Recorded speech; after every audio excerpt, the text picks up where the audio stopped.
Hey everybody, it's Michael. I'm back with another expansion overview, and it's yet another expansion for Terraforming Mars, Turmoil, the fifth and most recent one, and also an expert expansion. The version I have here is the English one, published by FryxGames and Stronghold Games. This is also the Kickstarter edition. I don't want to go into the Kickstarter promos and stretch goals too much, but I'll show them to you briefly, and after that I'll show you what comes with the expansion and how it's played. Enjoy! First, let's talk about the Kickstarter stuff. There are 5 new player boards, which are double layered, and so they have recesses for the resources to go in each of these areas, and also small slots for the markers that count your production. And these are really awesome. That's basically all I can say about them. Then there are a couple of promo cards, 3 new corporations, 11 generic project cards, 1 project card for the Turmoil expansion, and 5 global event cards, which is a new card type introduced in the Turmoil expansion. So these are all the Kickstarter promos that came with the game. These are the components that come with the expansion. First of all, we have new corporation and project cards, and these are simply added to the rest of their respective types. Then we have this marker. If you're playing with the original board from the base game that has the Terraformer milestone, then this tile is placed upon it, and so the limit is now only 26. This is basically the main part of the expansion, the global events board and the terraforming committee board. Then we have these delegates.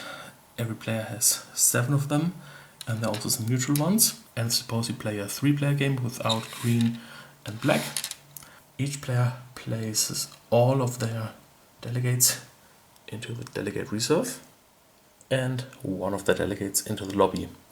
Then a neutral delegate becomes chairman of the terraforming committee, and all the others are added to the neutral reserve. Then we shuffle the global event stack and put it on the distant global event space on the board.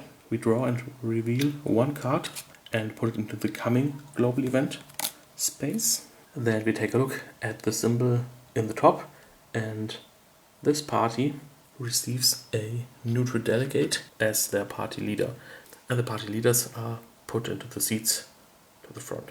Also, this party, the Greens, is now the dominant party, and we'll reveal later on what exactly this means, but the dominant party is always indicated by this token. Then we turn over another card.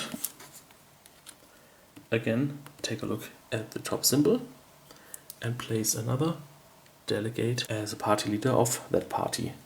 In this case, it's the Calvinists. Then we take the policy tiles, put them in a stack, and place them on the space here. And then we reveal the policy tile for the Greens and put it on top. And note, it's just a coincidence that the Green party is also dominant at the beginning of the game. No matter which party is dominant at the beginning of the game, the policy for the Greens will always be on top when the game starts. And that is all the setup done. Now, during the game, there is a new action called lobbying. And note that it's an action and not a standard project. When you lobby, you can place one of your delegates into one of the parties. You can do this for free once if you take the delegate from the lobby, or if he's already gone, you can do it by paying 5 mega credits. And let's say it's the blue player's turn, and he places a delegate into the Unity party. Since this is the first delegate to arrive there, he automatically becomes the party leader. Now, suppose later on yellow places a delegate there, and later on even another one. Then he now has more delegates in the Unity party than blue does, and so he becomes the new party leader, or rather one of his delegates becomes the new party leader, and the blue player's delegate is just a regular party member. And let's say blue would put another one in there as well, then everything would stay as it is, but suppose he would put even a third one there, then party leadership would change again. So party leadership will always be adjusted as soon as a lobbying action leads to one player having more delegates in a given party than another player. Another factor is the dominant party.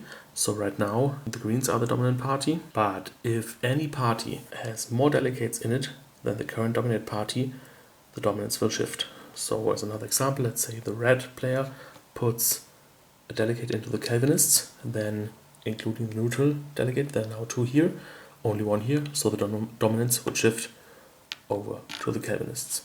And as soon as, let's say, the blue and the yellow player put delegates into the Green party, dominance would shift again. Also, during the action phase of any given generation, the ruling party's policy is always active. And in case of the Greens, this means that whenever a greenery tile is placed, you get an extra 4 mega credits.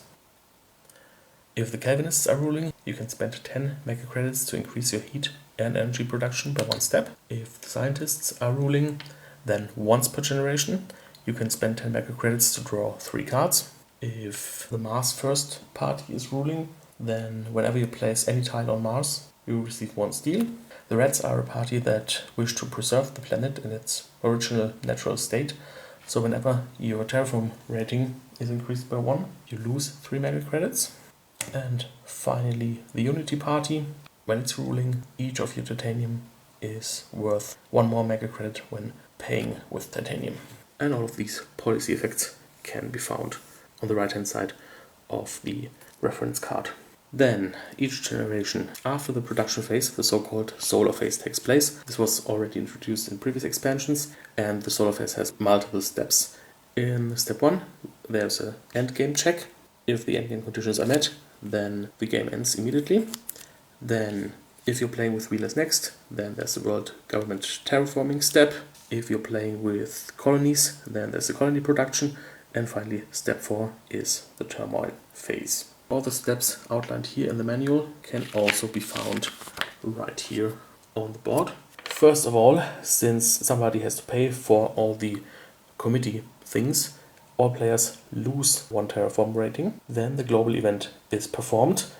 In the first round, there is none because this space is empty, so let's actually go into further detail about performing a global event in a minute. Then a new government is elected, but let's say that during the action phase, Blue actually sent another delegate here, which made him party leader. First, the dominant party becomes the ruling party, so the policy tile is changed.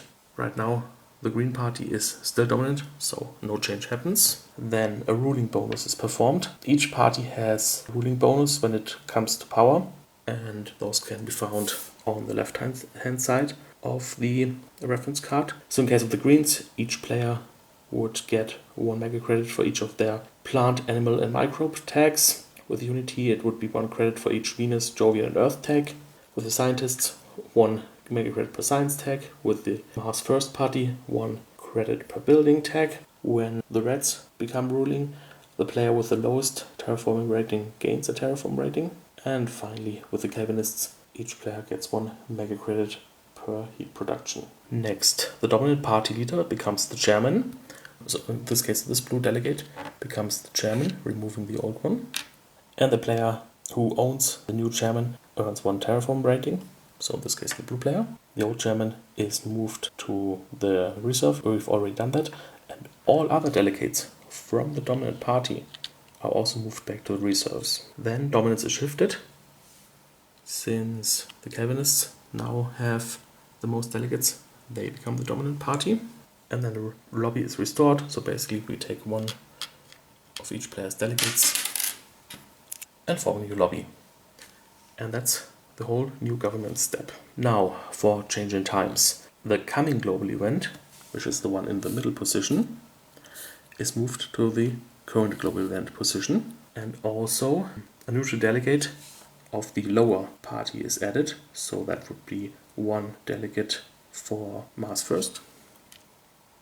And he'd also automatically become the party leader.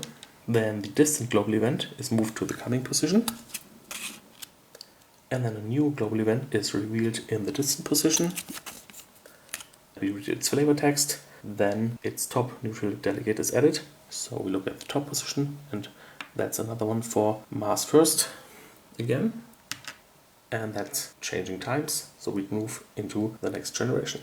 Now, for the flavor text. In this case, there's a building boom, but it's difficult to make it safe and sustainable, but because there's news about this building boom, the Mars first party gets some traction and a delegate is added. Then, at some point, this global event will happen. It's miners on strike, which is a consequence of the building boom, because, as it said, it might not be safe and sustainable. It turns out it wasn't, and because of this event, when it will get current over here, the Green Party will gain some traction. So this is basically the story that these events are telling. When a distant event is revealed, there's a flavor text up here, then the event will become coming. When it becomes current, the party down here will get a delegate, and then the global event will be resolved at some point. Talking about resolving global events. As a small reminder, this is the second step, and basically we resolve the global event, but we take influence into account. What is influence? Basically, each player can have up to 3 influence. You gain 1 influence if you own the chairman of the committee. So blue would have 1 influence.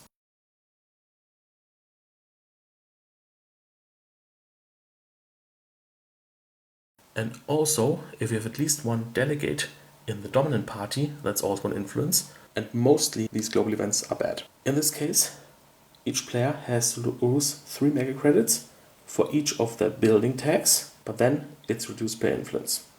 And also, each of the things you have to lose something for is limited at 5. So let's suppose the blue player had 8 building tags, it would be maxed out at 5 and then reduced by 1 influence for a total of 4, so he would have to pay 12 mega credits.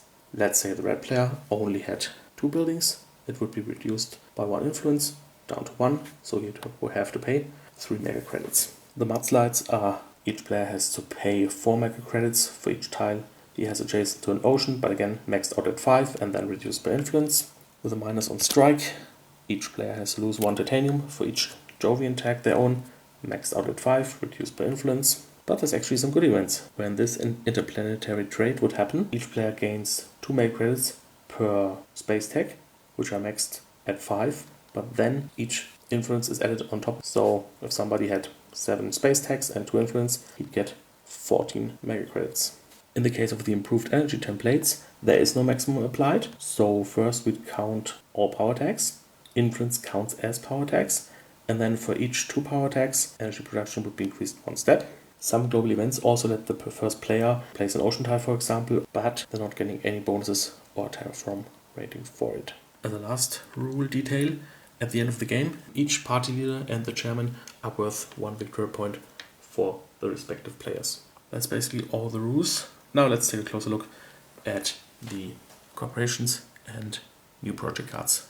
Of the 5 new corporations added with the expansion, actually only 1 interacts with the new mechanics. They start with 36 mega credits. They have a wild tag, so basically for each action they perform, it counts as a tag of their choice.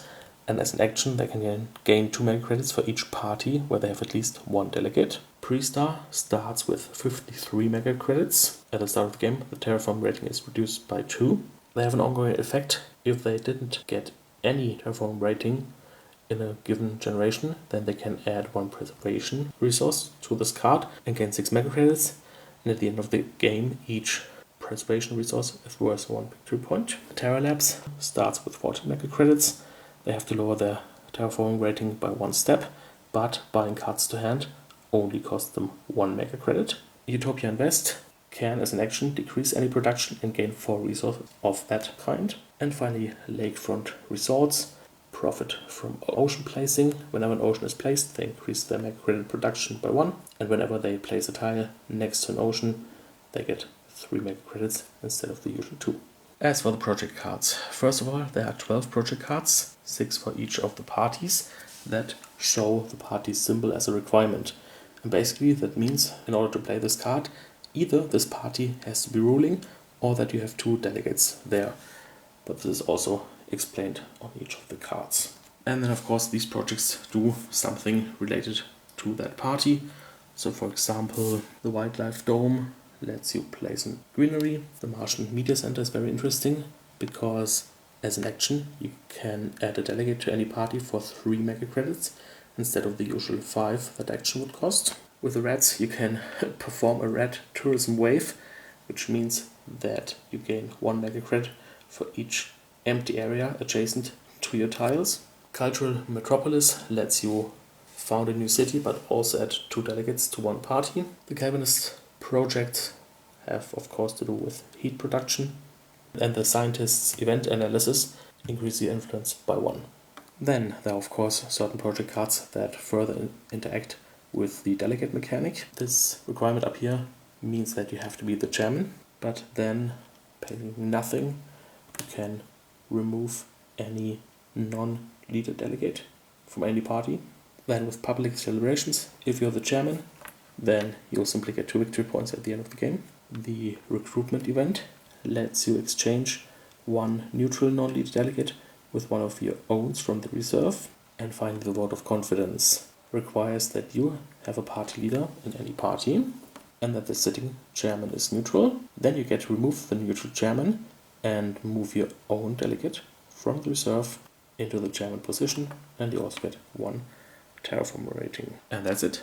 That's all that's new in the Turmoil expansion for Terraforming Mars. So once again, thanks for watching, have fun playing, and until next time. Bye bye.